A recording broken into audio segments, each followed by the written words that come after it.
boy is back. Your boy is back. The one and only, the kid, the nonprofit sector connector. Island vibes, island suit. You know, and they say, like, when in Rome, when in Bermuda. Well, I'm not in Bermuda, but when on Long Island, baby, it is an island. We're here. I am Tommy D. You know that by now, or you wouldn't be showing up. And if you just found me, hello, I'm Tommy D. Nice to meet you. So we're here. The show's called Long Island Changemakers, and on this program, I bring people doing very cool, very important, impactful work on the island where I hail from, the island that I've said. I watched a couple episodes of my show, and I said, I've never actually left here for more than like 7 days, and that's true. So this is somewhere that I live, I breathe, I raise my family on this island, and I make incredible relationships and networks and connect, and that's why I am the nonprofit sector connector. So here's what happens. I'm at an event. Two friends of mine are on the panel discussion out in Suffolk County on Long Island, and apparently I was out there introducing people and connecting. And I meet this gentleman here, Paul Howard, who's my new friend. We're doing some collaboration. I'm excited to have you here, man. Yeah. Good to see you, mate. I like saying mate. Cheers, mate. Thanks a lot. Mate. Thanks right on, right on. So like, I know some people from Philly. Yeah. And that's not really the accent they have down in Philadelphia. You know, if you've ever seen the TV show Mayor of Easttown, that's the kind of accent that they have where I am. The mayor of Easttown? Yeah, they're in Delaware County. Okay. Yeah, when they phone home. They phone home, do they? Pick me up a steak on the way home. Right. I'll phone you. See, phone home, I think of E.T. Now, you don't come from as far away as he did, but it's further away. It's pretty far. It's pretty far. I come from a city of Manchester in the northwest of England. So I don't know if I told you this, man. I was in. How far is that from London? Mate, so it's I'm going to say a couple of hours on the train. It is. Okay. Yeah. So I've only been to London, and not everywhere in the world, but I mean in England. It's the only place I've ever been. Yeah. And I don't tell a lot of people this story, but I'm going to share it with you because it's just you and I. It's a secret. Yeah. So I'm there with a company. I'm about 27 years old, and I'm there with a company I was working for at the time, ADP, automatic data processing, big payroll operation, right? And I have this girlfriend, and I decide that on this trip in London, I'm going to bring a ring. Oh boy, dude.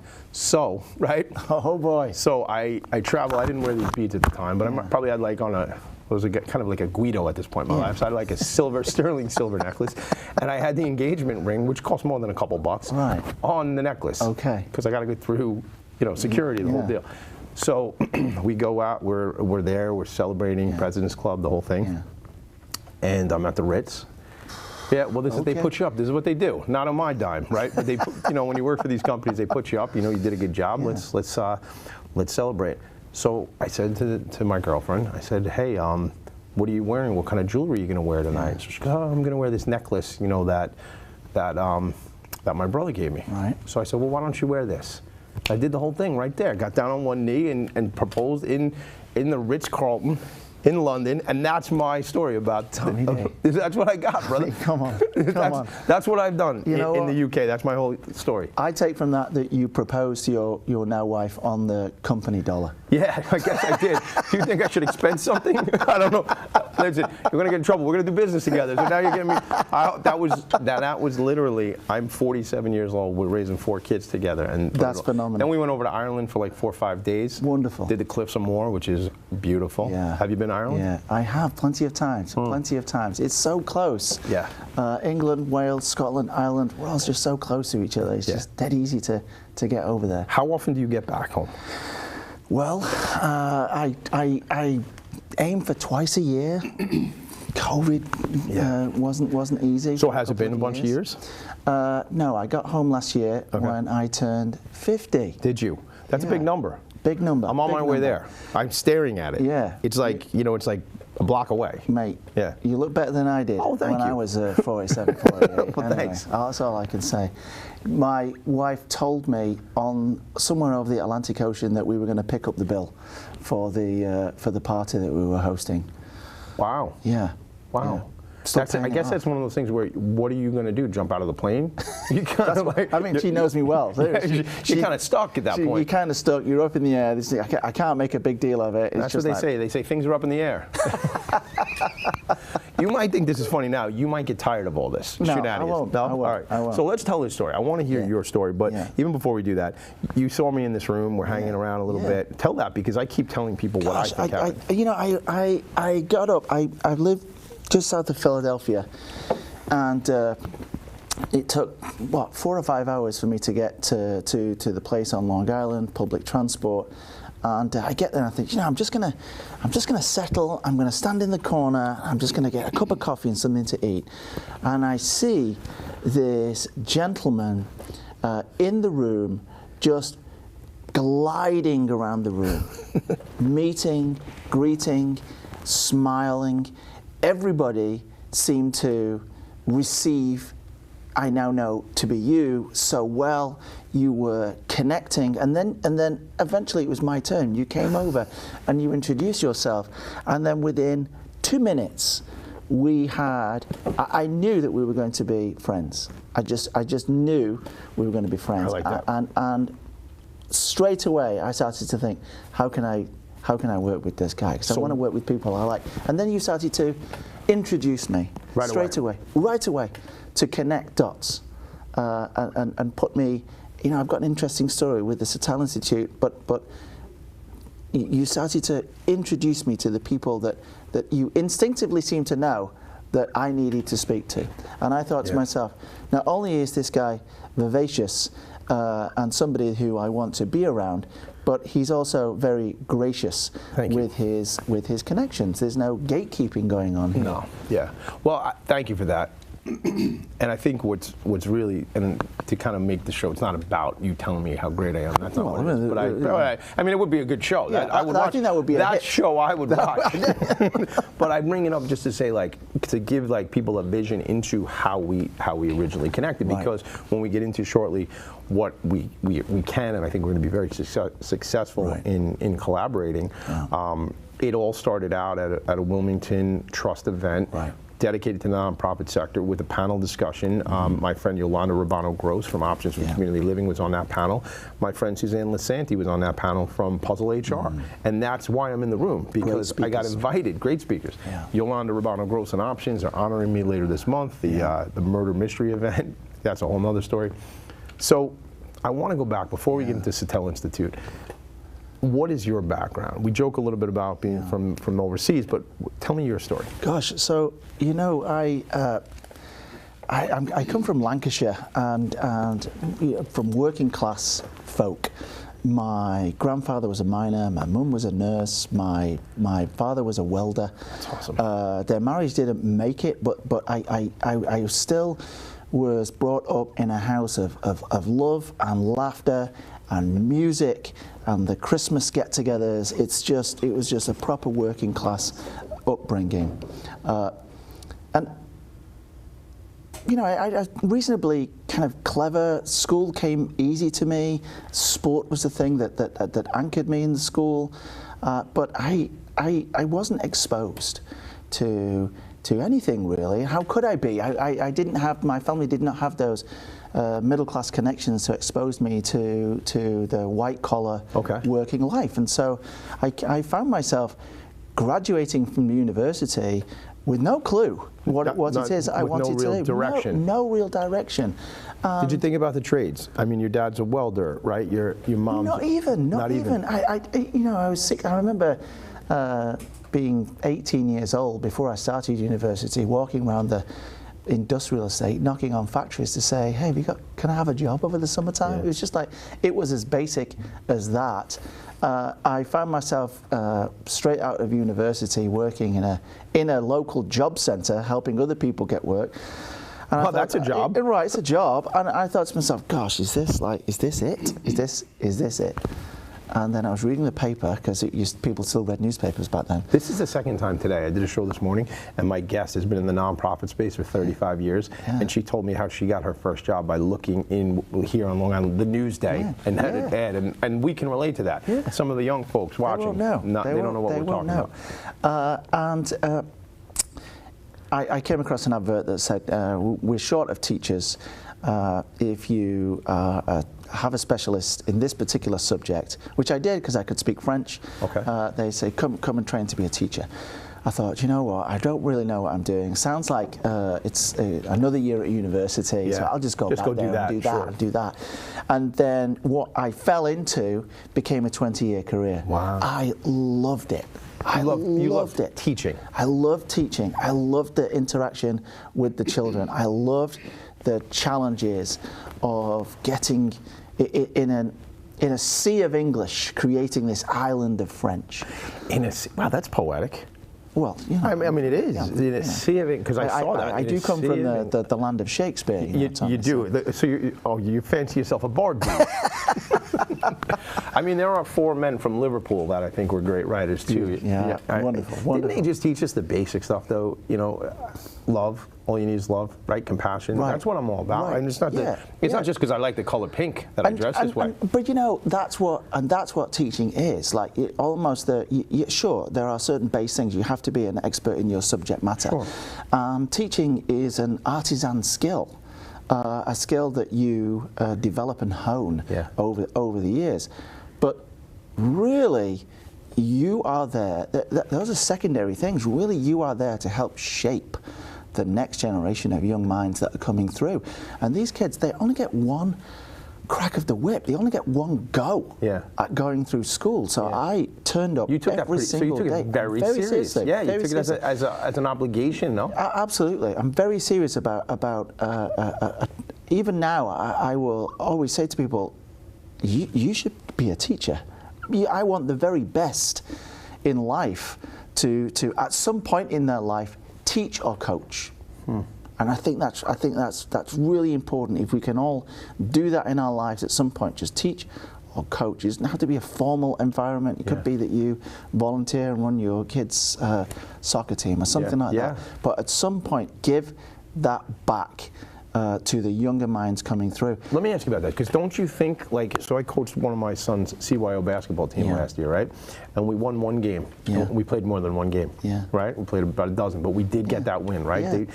But there was a couple of tenets that were very important to me when I met with these boys for the first time. And this is my younger son, so they were 9 at the time. So you take these kids, you put them in the gym at 5 o'clock in the afternoon, and I'm trying to get them to learn things. Forget about it, man. They're bouncing off walls, right? But I talked to them about have fun and respect each other, right? That was the most important stuff that I was talking about, and the respect was critically important. So as I'm hearing you talk, I'm thinking in terms of, I can look back over the 47 years and know that there were people that said or treated me a certain way that sticks with me. I think that's where you're going, that these folks can look back at this. And it is. And now, thanks to, I mean, I'm not friends with any of my former students on the more informal social media, but on LinkedIn, we're all connected. And these guys, see what they're doing. I see what they're doing. And they're still reaching out to me, and they're still calling me sir.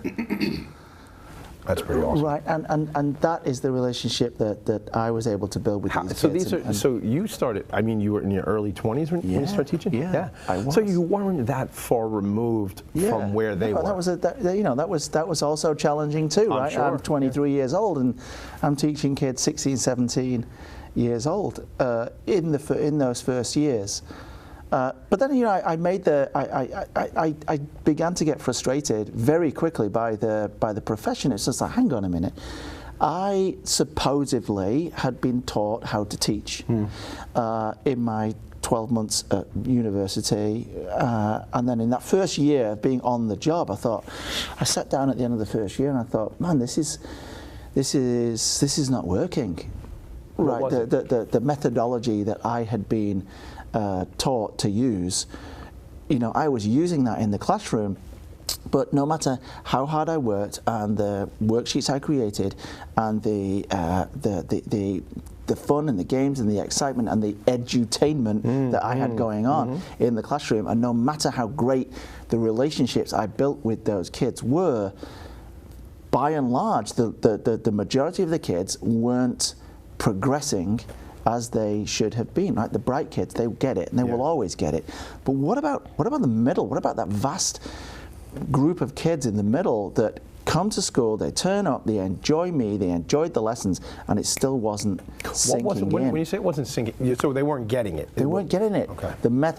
Therefore, there's something wrong with the methodology. And so I went back to the drawing board, and it was the beginning of the internet. You remember the dial-up modem? Yeah, I do, with the AOL guy. Like, he was like this, like running over. Yeah. Remember that? Nobody else could use the phone when you were using the internet. I'm on the internet. I'm on AOL, man. That's it. And I started to do some very basic research, and I thought to myself, man, so the SAS want to train their elite soldiers to speak in French. What do they do? They're not pulling the school textbook off the shelf. There must be other methodologies out there. And they're teaching kids that are not much older than what you're talking about. 18, 19-year-old people, right? Yeah. So I went back almost to educate myself on the different methodologies of teaching that there were, particularly language teaching, and then I ended up developing my own course.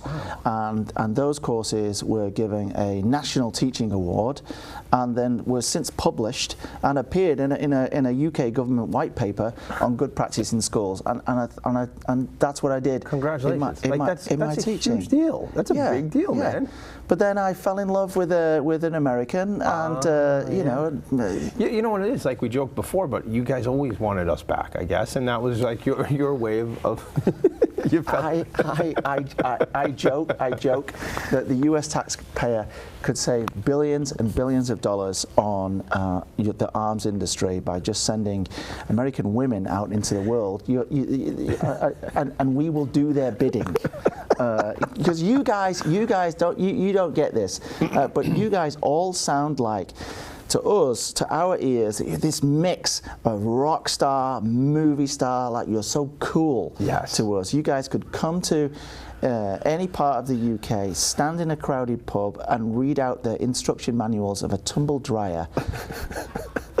And people will still think that you are the coolest thing ever to have walked into that I think it's best for my pub. marriage if I don't go over there and read any instruction manuals, because you're saying I might become very popular, and I should probably stay over here. Especially if I'm going to read. I'm not as exciting to the people on this side of the pond. I think for the benefit of UK women, you should perhaps stay here on Long Island. Fair enough. Well, look, the last time I was in the UK, I got engaged, so who knows what happens from there. Who knows? I'll stay here. So how does that? So you fall in love. Yeah. You move to the States right away. Fall in love, and look, I don't want to get too political about it, but the UK had just voted Brexit at the time. Sure. I voted to remain. I remember waking up that day thinking, what have we done? We've just voted to make ourselves poorer and shot ourselves in the foot. But for a time there, they were making it very difficult for even our friends in the US to get a job and work in the UK.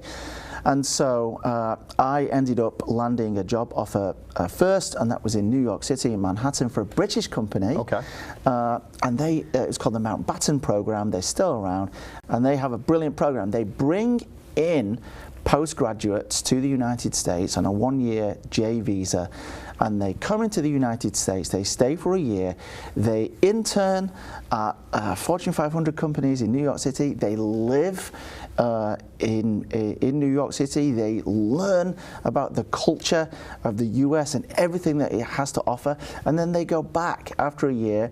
They have their resumes enriched, they've had their life enriched, they've challenged themselves, they've taken themselves out of their comfort zone to live in a foreign country. It's pretty awesome. For 12, pretty awesome program. And you were working for that cohort? Like when you got to, it's a little bit of teaching still, right? So you got to lean back in a little bit of teaching, and then through that I started to also to do some kind of business development for these guys, going in, speaking to the US employers at the time that were taking these internship placements, and I thought to myself, man, I'm actually quite good at that, because as much as your accent works for you over there, it kind of works for me. I got to tell you something. Here's the thing. Years and years ago, probably 25, 30 years ago, maybe longer, I fell in love with Nicole Kidman because she was in that movie. And I know she's not from England, but just from her accent, she's in that movie, Days of Thunder. Do you remember Days of Thunder? Days of Thunder. You remember that? Yeah, I do. So there's something about accents. Yeah. Something about something that's different, I guess. There's something about when you come to a TV studio on Long Island and then a lovely person offers you a cup of coffee. We didn't have any Earl Grey tea for you, sir. Is that what it is? Did you want a chamomile? I apologize. Listen, I took the coffee. Had you not forced us to throw all that tea in the freaking harbor, we could have given you a cup of tea, sir. But all we had for you was coffee. All right. I'm telling you, you know what's funny about it? I love the accent battle, right? So I remember going down to Ocean City, Maryland, right, being like Delaware, Virginia, in these areas, and somebody says, oh man, where are you from, Boston? And I'm like, come on, man. Like, it's not even close, but like, you probably clump us, you say like we all sound like rock stars. But even in our own country, man. I watched a thing on PBS one time, and it was all about the different accents around this country. And it's pretty wild. I mean, you go down to like New Orleans or New Orleans, right? And you got like the Cajun accent. You got that's so cool, man. And it's still the same language, right? But it just sounds different. The Boston accent is actually one of the only ones I can do.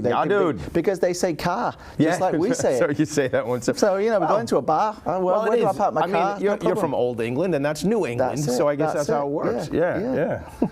So I came over here because I fell in love with a lovely woman who's now my wife, and we have a 7-year-old daughter. We did 2 years in Manhattan, and then I got the opportunity of a lifetime down in Philadelphia to give rebirth to the charitable foundation, which was part of the Major League Soccer team, the Philadelphia Union. Had existed for 6 or 7 years, had existed in name only for 3 or 4 of those. The foundation. It wasn't really doing anything. It had run out of steam. It wasn't generating any money. It couldn't therefore do anything. And it was just an amazing opportunity where they essentially presented me with a blank sheet of paper and said, make something happen. Make something happen here. The ownership floated the salary for 12 months. So that was the deal. It's just like, we're going to float you for 12 months, but after 12 months, you need to be self-sufficient, you need to be generating your own revenue, and then you need to be having an impact in the communities, a real measurable impact in the communities. And we worked bloody hard for the first, this is April 2019, we got through that first season, and we got all our plans ready to go for the beginning of the new season in March 2020. Oh, man. And then everything kind of stopped. But and this sounds terrible because there's so much tragedy in COVID, but for the Philadelphia Union Foundation, and for me personally, it was an opportunity. Where there's a threat, there's always an opportunity. And nobody was kicking a ball. Nobody was kicking a ball. And so it was just like, well, what's the point? What is the point of the club? Why have a foundation, right? So for a period of 6 to 9 months, I went from being almost a boil on the backside of the marketing department to sitting in the cockpit of this rocket ship. I felt that I had the full support of this Major League Soccer team and their ownership, community, and their because there was so much need there, because there was so much need. The communities need food. So there was so much opportunity, I guess, and we're going to go to Satell Institute shortly, because from a corporate social responsibility perspective, there was so much to get. Do you remember the days when people couldn't get enough protective PPE? They couldn't get enough hand sanitizer. Where frontline workers were working 20 hours a day. They couldn't even get home and do the supermarket shopping. Certainly here in the Northeast, right? Right. No, it's the same down there as well. It was. So what did we do? Well, we used the leverage that we had and the branding that we had and the connections that our ownership had and our commercial partners and corporate partners had we leverage all of those things to get PPP into the hands of people who needed it, to drop hand sanitizer all around Chester, Pennsylvania, to make sure that our frontline workers had warm meals in the middle of the day and at the end of the day. And we've also found out that our fan base would support that. And so we created this Fight for Philly campaign, and our fans could buy T-shirts. Being a Met fan, it's painful. I got to be honest with you, but we'll put that aside for now because it's city of brotherly love. So I love you, brother. There you go. And we found out that our fans would support that and would get behind that in the name of their sports team. And we had these T-shirts produced, and it cost us like $6 to make the T-shirts. The fans were paid $25 for the T-shirts. They knew what it was They got no problem because everything then went to doing all of those things in the community, and that really gave us a lift off as a foundation. And when I left 5 years later, we had mental health programs for the So it's almost like you say, like if we think in terms of business, a SWOT analysis, right? Strengths, weakness, opportunities, threats. There is so much, and again, I think we both hate to look at it like a silver lining, but there's so many things that came out of that COVID, the pause, the actual, I mean, I don't start a show, Philanthropy in Focus, on January 8th of 2021, which now has 225 episodes, if it wasn't for me being home in my attic. Like that's the kind of stuff, like that's real, right? That's real stuff. I want to make sure we move on because believe it or not, time goes very quickly here. 5 years ago, you said, or you spent after 5 years there. So what was the transition point? Why did you make the move? And gosh, I got a phone call on a wet, dark January Friday, 4 o'clock. My phone rings. It's the president of the Philadelphia Union. I'm thinking, oh my God. Like, that's never a good time to receive a phone call from the president of the company you're working for. And he phoned me up and he said, Paul, I don't know whether I'm doing the right thing here personally, but I'm on this board of this thing called the Satell Institute, and they are looking to expand beyond Greater Philadelphia. They're looking for a regional vice president. I got hold of the job description. I'm going to pass it on to you. I know I'm going to lose you, but you need a bigger... Now, that's leadership, isn't it? That is leadership. Yeah, I think that's the definition. I mean, I know guys who do the exact opposite. I said to him, Tim, I said, I will go for it. This sounds like a wonderful opportunity. But I said, just to be clear, if I go for it and don't get it, I'm still committed. Am I getting fired here? Are you firing me nicely? And then I land the position at the Satell Institute, and I now... What's his name, Tim? Tim McDermott, the president of the Philadelphia Union. Shout out to Tim McDermott. And I really do now have the best job, and I'm a guest in your country, and I have the best job in your country, I feel, because now I get to speak to CEOs and presidents and founders and owners, great entrepreneurs, and this country is a country of entrepreneurs. To its credit, I get to speak to these amazing individuals every day, and I get to help them shape their thinking around corporate social responsibility and how they can come together, each one of them experts on their own vertical, to talk about something on the horizontal, and that is improving the communities in which they do business, from whom they recruit, to whom they sell their goods and services. They know this is not, and it doesn't have to be altruistic. It's in their best interest to have strong, thriving communities, and that's what the members of the Satell Institute do. And that's why I'm on Long Island speaking to Tommy D. Well, what are we going to do together? What are we looking for? Who are we going to connect with? Let's talk about that. Well, we're looking for those owners, those CEOs, those entrepreneurs, those market presidents, those decision makers, and we want those guys. We want to put them in a room, an amazing room full of amazingly talented individuals, and we put them together, and magic happens, and we will frame the conversation. And we will introduce them to people who are doing great things elsewhere, and then all of a sudden we have the power of we, not me. And we sincerely believe at the Satell Institute that community is every leader's business. And community is every leader's business. We, not me. We, not me. You could be doing great things in the community, but if you're a chest thumping, look at me individual, you are not the right fit for the Satell Institute, because we want to come together and support each other. And again, it's just that collective effort. We can achieve more if we're a we, as opposed to just a me. I just came up with an idea. I think we should do an episode like this, like once a month, once every 6 weeks, we come together and talk about the great strength that we're creating together on Long Island. I think it'd be like, let's talk about some of the wins, let's talk about how we're impacting the community. And you know what it is? When you're the host and the executive producer of the show, you get to do whatever you want, man. Even wear a salmon pink suit. You can do it whatever you want when you're Tommy D. I am not kidding. Listen, welcome to my island. Cheers, mate. Welcome to Long Thanks Island, brother. Welcome to Long Island Changemakers. I'm fired up about what we're going to do starting next week going forward. So we're going to do some good stuff, man. I love that, mate. I'm ready for my next coffee. Right. Can you get this man a cup of coffee, please? He's thirsty. I am Tommy D, the one and only, the nonprofit sector connector. This is the one and only show called Long Island Changemakers, because I made it up. It's the only one that exists.